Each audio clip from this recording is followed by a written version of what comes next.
And we are live, I think. It'll be great to see all of you pop in as we go through this. And again, as usual on a Sunday, I am still Barbara Tien with Project Kin. And joining me today, in addition to Diane Burley, is a special guest, Zarabeth, who may very well be marching through here on the screen here. She's in her little tucked in basket. And we're here to talk about something that all of us have gotten into in our family history work, where you work so hard to get everything, get those facts aligned, prove the facts, be comfortable with what you're seeing. You start feeling a narrative that explains why this and then that and then this and then that. But how to weave it all together, how to braid that into a real story. So today, my guest is Diane Burley. Uh-oh, here it goes. Pardon the tale. Um, is Diane Burley, who will tell us about the challenges that she's going through in a book that she's working on herself. Welcome, Diane. It's lovely to have you join us. We lost your audio. We lost your audio. And it's lovely There you are. to be Go ahead. here. Yay. And I better keep smiling. The signal's having a little trouble keeping up Oh, with your man. smile, that's all.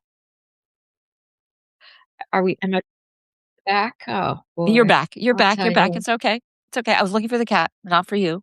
Go ahead, please. We've had a week with weather Ah, around here, so I don't know. it's okay. Go ahead. Well, I'm And going to keep smiling, otherwise I'm going to be free. You know what? Maybe I should dial back. I'm sorry. that's okay. And I'm on my bet. I have two providers, and I'm on the better of the two. It is Verizon. I will do a PSA. Maybe you don't want it. That's okay. If it's the better of the two, I'd And honestly, the I'm other on one it is too for my phone. Comcast, and I never know Yeah. which one is going to behave. So anyway, yeah, this whole idea of reading truth.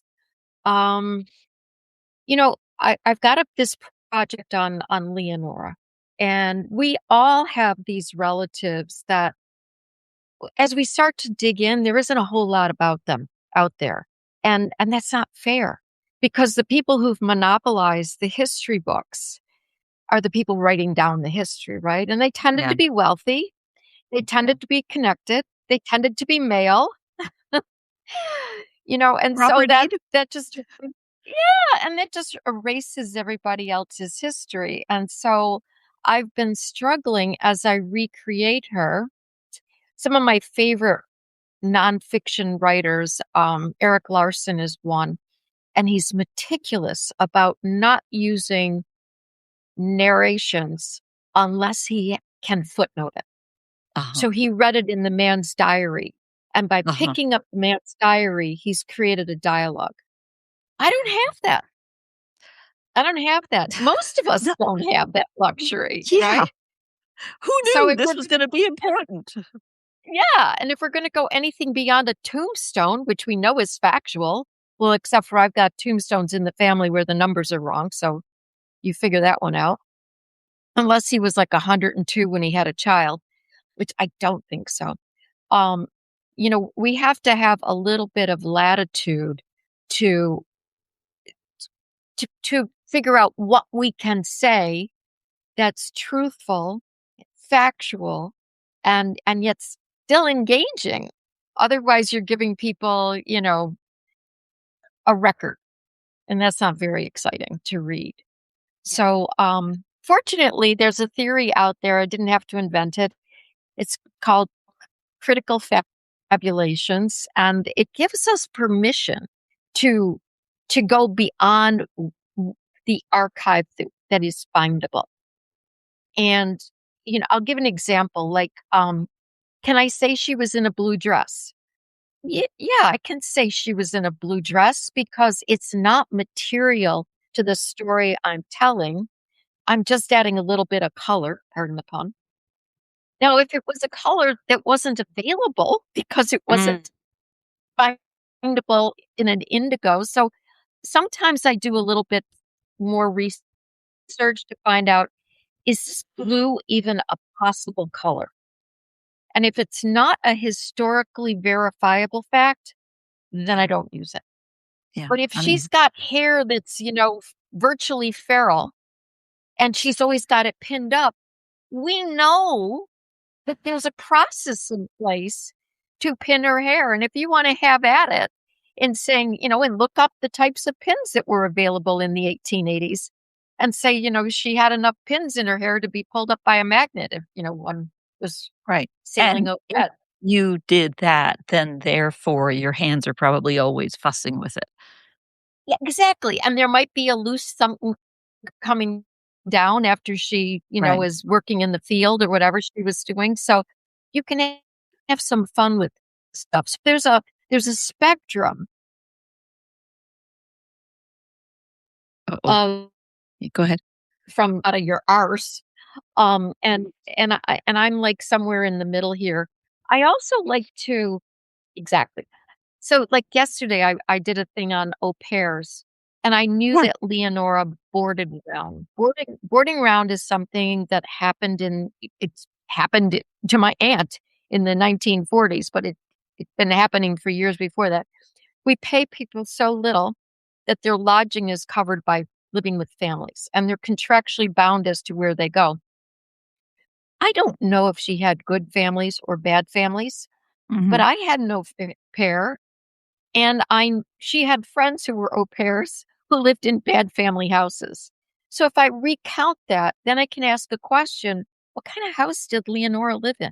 And I haven't stated she lived in a good one or she lived in a bad one, but I've got, there's that range. So anyway, I've been having a lot of fun researching around to figure out what I can say. Hello there. There she goes, waving her tail like a plume. As you're describing this process of critical confabulation, did you say? Critical fabulations, yeah. Fabulations. I'm reminded how I discovered as a product manager, as you know, in technology, the role of product manager was something that was fairly new in the 80s when I started. And uh, all men, and generally they were men who started with engineering degrees and became product managers, sometimes just because it paid better, or they didn't like their engineering boss or something like that. Engineers hated them because they were like, you're doing that because you can't do this. Well, my secret weapon, I was neither an engineer and distinctly not male. What I discovered was my secret is I reverted to when I would play dolls. And I would use the experience of making stuff up to make up the experience of the user, starting from that out of box experience. The minute they open the box, how do they feel about it? What did they expect to find? Oh, we need a little piece of paper right there that tells them what to expect and what they're going to need before they get started. I know that we do this all the time today. We see this all the time today, but honest to God, that was new back then. And it was in realizing the power of making it up and doing so in a really careful way. And it's liberating once you figure out how to do that. It's really Right. liberating, right? Are you having a good time? Exactly. Exactly. And this woman from Colombia, she writes a lot about slavery.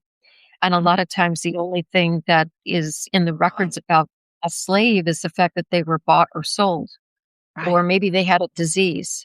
And a human being is far beyond this transaction or their medical history. And so Yeah. she was the one who came up with this theory. And I view it as sort of a Yeah. permission to go beyond. And I know that a lot of historians and genealogists really are sticklers for the facts, but I think that there's this way you can use words like it could have happened, it might have happened, Right. or you do a braid like I do, where I'm putting my experience next to that experience, and then I can come back and say, is this what happened with her? Yeah. What kind of household did she end up in? And you're Yeah. just planting seeds to let people know that, not everything is rosy or bad. As as I've spent time in, channeled into family history and genealogy, I've really come to realize how, again, the power of pretend, but also the power of messing with time. Because in a sense, you are looking back, right? And now you spend all day long looking back into the 18th century or whatever it is. And then you have to like readjust to come back into current time. And when you are writing this down, when you change facts, you're changing the timeline. So, like a time traveler, as you're writing this, if you write down material things that are not true, and somebody else comes along and reads that and is totally distorted in their understanding of time because you lied, you provided something that's not true. So in a sense, what you're talking about of determining what's a material thing to include, you're talking about both in terms of disclosures, so that when they want to say, wait a minute, what? You've gone in to disclose what you made up and what you didn't. But And also, I'll give you go ahead.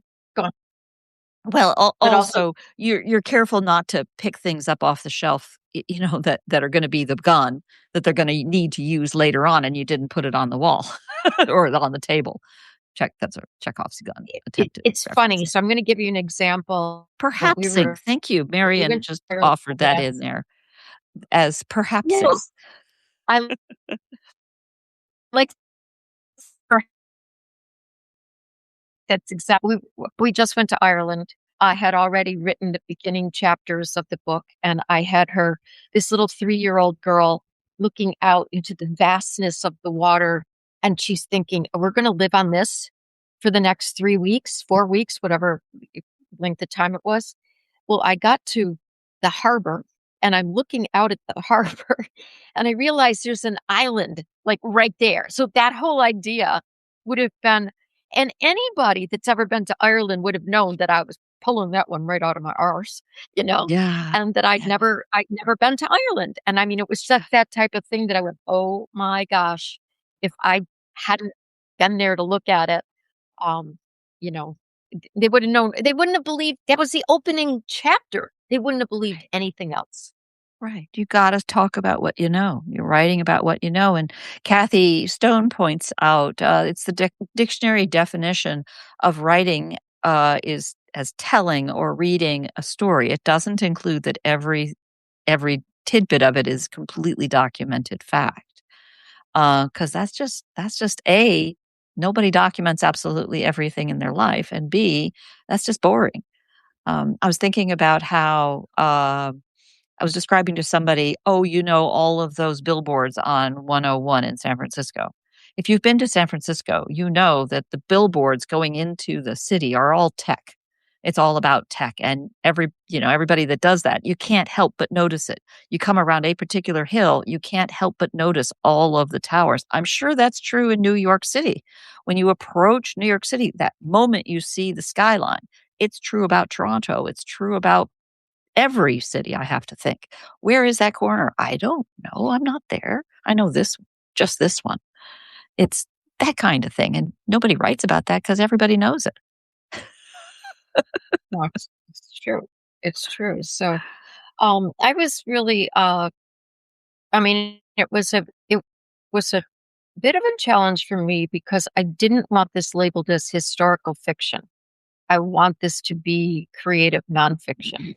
Mm, And that's that talking about that spectrum of what is make upable.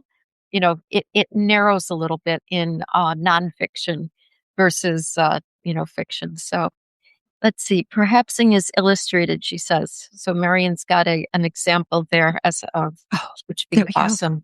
Awesome to take a maybe we'll pull that up on our Zoom on Yeah. Thursday. We're doing this again on Thursday. Well, we're not doing this again exactly. What we're doing on Thursday is the bigger description, right? We're just getting started here because We're you are in the thick of this project.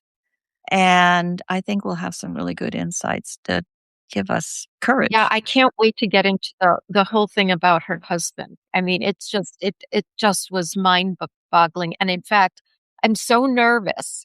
And here's like a tip, um, not tip, but if you've been looking in newspaper archives for information, new newspapers are constantly being digitized and being added to old collections. So what you think you knew about a person a year ago, there may be new information out there, that has been digitized since then. And that became my problem with William. Information was popping up like, toadstools in my garden. I'm like, oh my gosh, I got to stop looking now because every time I looked, I found something crazier. So I'm going to get into the crazy on the Thursday and how we got around it. Hmm. I'm looking at what Lisa wrote. I think this approach works best for older people who have a wealth of personal experience and experience in the world to be able to fill in gaps, make inferences, and pull this off. I think a very young writer with less to draw upon would find it challenging. I do agree with that. And I think we have the benefit of perspective. We tend to see things more in black and white when we're younger. And then over time, you go, oh, there's just so many shades of gray. And you know what the things are that everybody knows and can just describe them because nobody bothered to write them down because everybody knows.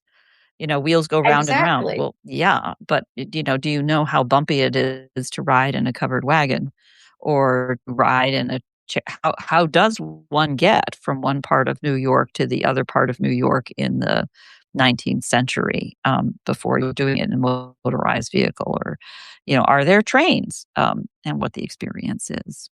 And steamships. And I found steamship schedules. I mean, it's like, oh my gosh, that's fun. Did they wear a bustle when they got on the steamship? Or would you wear a skirt that didn't have a bustle? I mean, it's just like Did all one sorts of sit silly with a corset things. and a bustle in a train? How does that even work? I don't know how you sit. I don't know how you sit. I have a They friend ha who recreated Leonora's costume, and she was driving from one location to the next, and she said she got in a traffic jam, and she said by the time she got there, she couldn't even breathe. She goes flying in there. She's like, "You have to get this corset off me. I'm gonna choke to death." yeah, But that's yeah. but that's another little piece of inference or experience that I now can add in. You know, did she feel like she was choking after a long, stagecoach ride, I bouncing have up to and down? wonder if I've been dousing myself in all of these documentaries of, Revolutionary War, blah, blah, blah, documentaries and whatnot. And a lot of them have these costumed recreations of battles or sessions or meetings or whatever. And how do actors prepare for a role, a historical fiction or a historical role, right, in the costume dramas? And do writers trying to write about that same period is this all about cosplay to be able to feel the experience of sitting on I was told once that those little chairs, those little dinky like Louis XIV chairs are because you had the big outfit, you can't sit. There's no Barca lounger. It makes sense. That makes sense. Yeah, There's a woman on Instagram. Instagram keeps adding layers and layers, and then the waistcoat and everything like that. And it's then the fabrics though weren't polyester, so there was a little bit more breathing Mm. associated with them. I don't think they were. I don't Also probably weren't washed every day. know. And apparently, some cultures, English, did not bathe on a regular basis. And didn't Much have the benefit of French much to the perfume. chagrin of other cultures that came, like the Vikings apparently bathed constantly. They bathed like 2 and 3 times a day. They were horrified when they got to England. You Of course, Romans can the have it. English was so proper, you know? Wow. Yeah, and that's something that we have few words for the for smells, right? I mean, our language sort of stops at the eyes and doesn't know what to do with the nose. It is flowery, it is floral, but the difference between an orchid and a lavender are completely different smells, not to mention all the biological functions, or the streets of a urban core, which, if you've been to places, will be pungent with many things other than lavender and orchid, especially when it's Especially in the humid. summertime on those summer streets in the city. Holy cow. So, how do But yeah, you, in braiding together a story to those biological facts, to those ordinary lives, I mean, you could get lost in that stuff, and the whole story is gone. How do you control yourself? the way I do it is and Jill Swenson, I work with Jill Swenson, and Jill is always, I mean, her favorite line is, "Does it move the story forward?" So if you've got too much detail, you get stuck. You want just a little bit. So do a scene on Leonora on a boat, and I was on a boat crossing the Irish Sea, and I vomited the entire time, and it wasn't just me; the entire boat was just vomiting the entire time, and and everything was as you pitched. The furniture rolled one way and then it rolled back. I mean, you don't need a lot of that. You need 2 or 3 sentences to just say, "I remember when I was in that situation, the humidity, the smell, everyone around me vomiting, which forced me to you know what I mean? You just Yeah. get right Oh, yeah. into it, and It's then a trigger. I mean, and you can feel it, I'm sure. Oh, As I'm yeah. describing it, everybody's like, "Oh, thanks, Diane, for sharing this. I really appreciate it." But, you know, and you're describing her physical surroundings. I mean, could they stand upright in the area? Were they hunched over? There's 4 in a room. What's the size of the room? And we have these How dark facts. is it? You can look Yeah. so we know that, and put yourself in that same box with people all around you, you know, getting Yeah. sick. And you So can immediately. yeah. So in And a sense, one more yeah? thing too. There's one more thing too. The other thing is trust the intelligence of your reader. You don't always have to say everything explicitly. You can just, you know, put it out there and people can walk back going, "Okay, I got it. Enough. I don't need any more." Yeah. Especially with the familiarity in a category, in a culture, or, a historical period, if they are, then they don't need yeah, they don't need to know what a rocking boat feels like. Um, and, to feel the feels, see the light, to imagine the color. You don't need to describe every bit of a sunset. People have seen sunsets before. Right. Yeah. And does it move the story forward? And And it again, it's yeah. like But it's like also like writing. you and I have written a lot of technical documentation, and writing this type of fiction or nonfiction or storytelling, it has to add up, just like in documentation. I mean, you're not giving extra information; you're just helping them understand this is a picture you're going to see, and now we're back into the command. So to me, it's just it's engineering storytelling, which I'm sure will offend a few people when I say it that way, but that's how I do it. And I'm sure everybody has different modes of it. I had a scene that I'm working on, and it's when her husband dies of tuberculosis, and the coughing is just horrendous.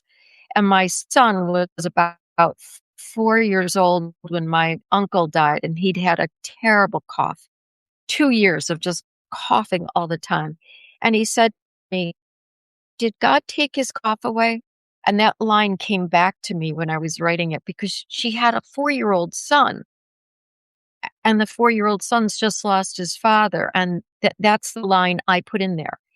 I don't know that he said it, but I know my 4-year-old said it. So it's within the plausibility of what a 4-year-old who's innocent might say.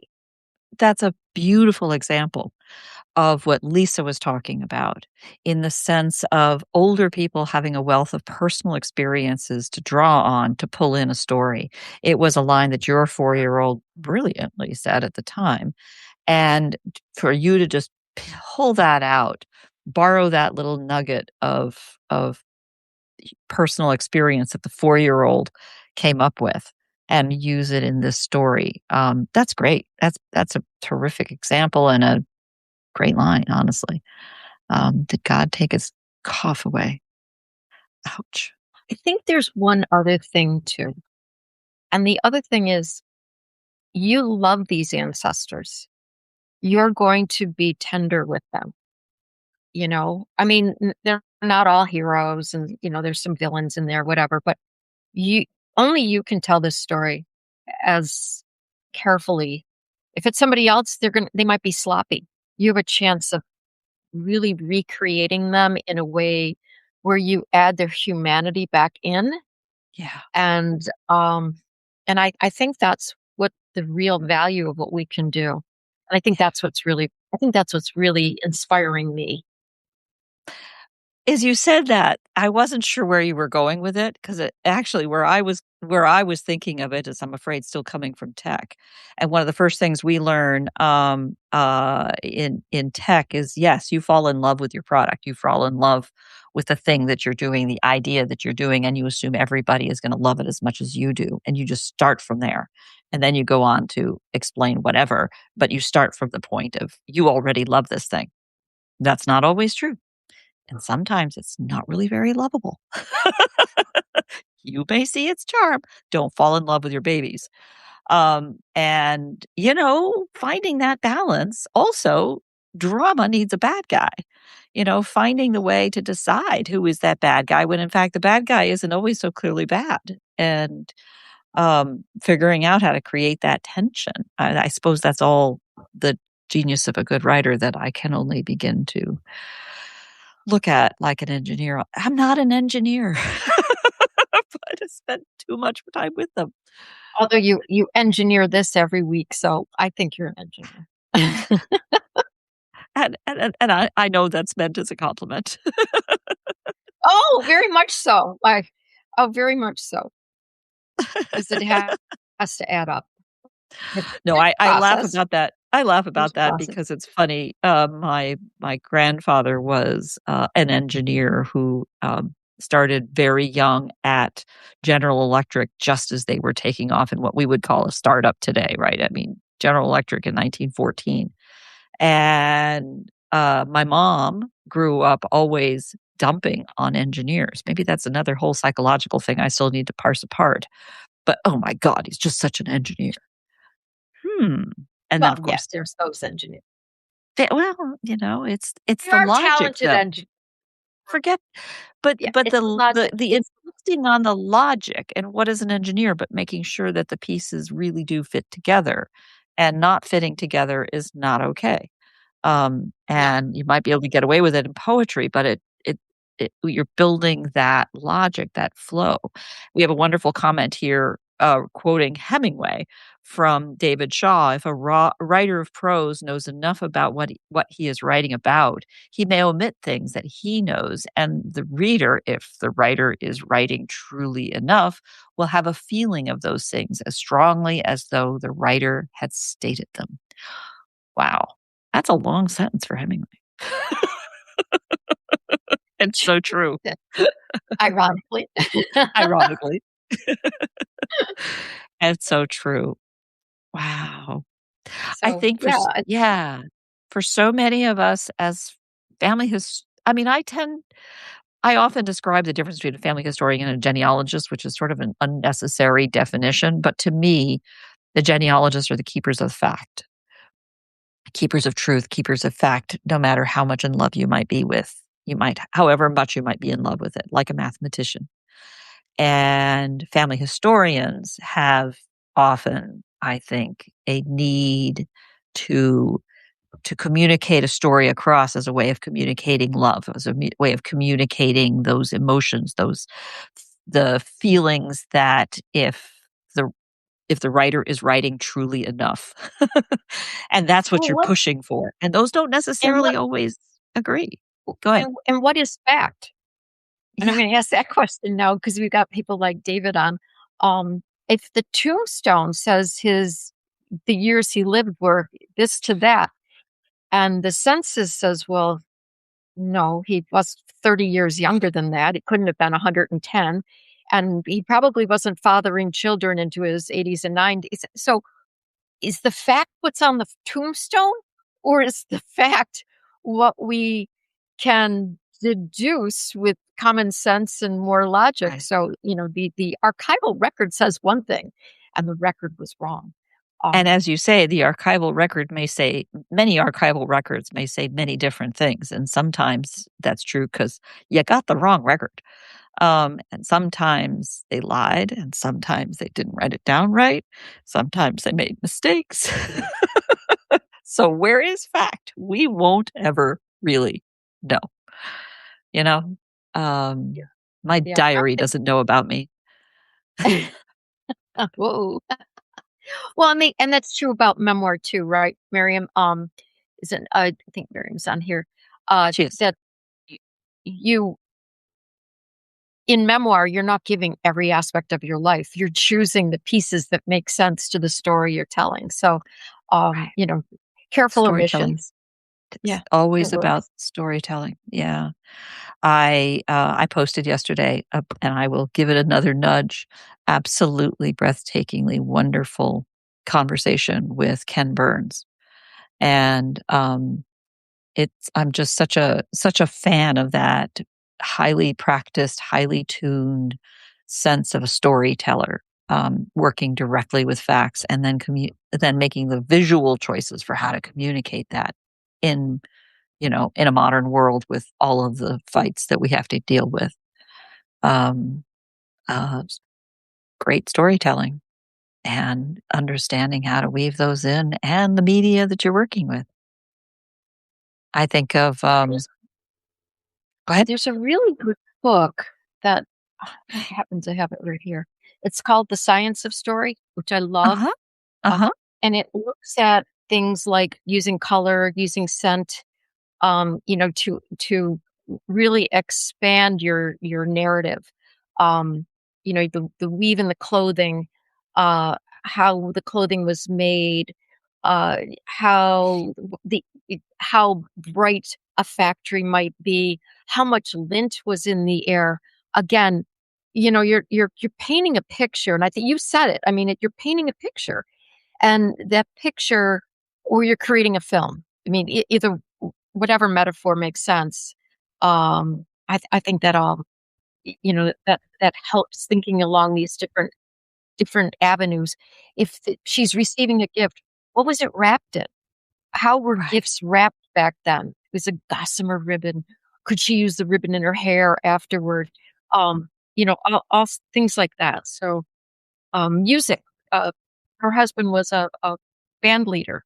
So I looked up military marches and I listened to military marches. Can you imagine that in the background all the time, all day long? No, Oh, and I had 2 sons who played trumpet and trombone. So, I mean, I was, like, transported back to, middle school and when they practiced and these notes going on in the background. I had a flautist housemate for a while. That's nothing compared to drums and, horns and, yeah, military marches. And if it's not you, then it's your neighbor, right? I mean, it's that sense of what is that environment all the way around you like? And then where are the slices that you pull out, and in what media? Now, you do a lot of voiceovers in your posts.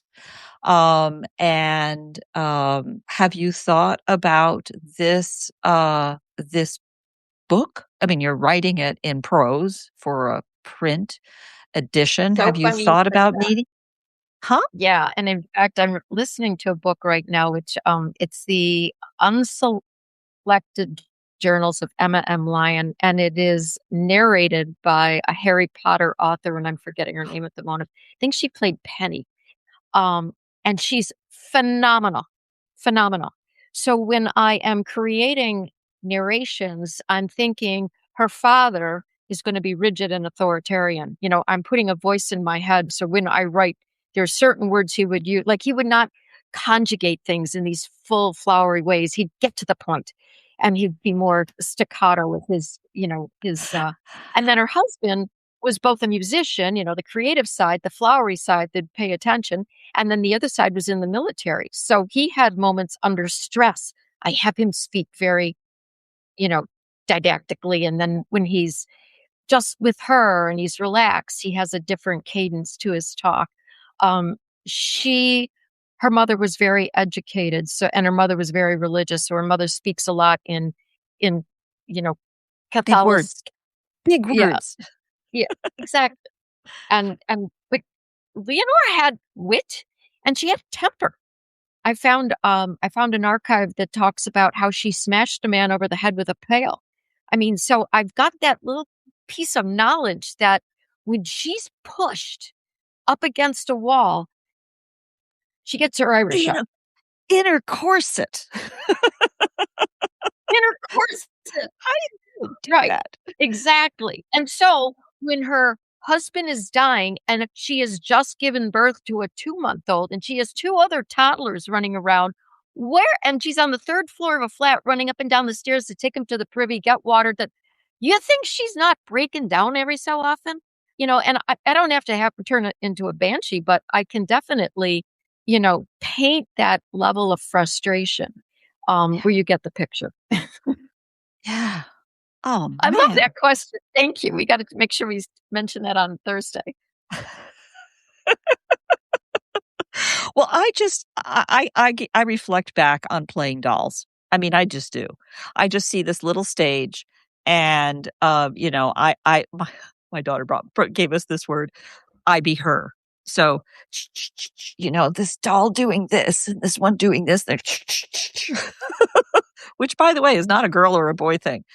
I've seen action figures do that, and because you have completely written this character, and then you're practically writing a play. You're just writing it down as as a narrative prose. Oh, you like the did we all do that with dolls? I don't know how other people play dolls. I think the genius of the Barbie doll was the you could grab your hand around it. It was exactly a hand-sized doll. Oh, right?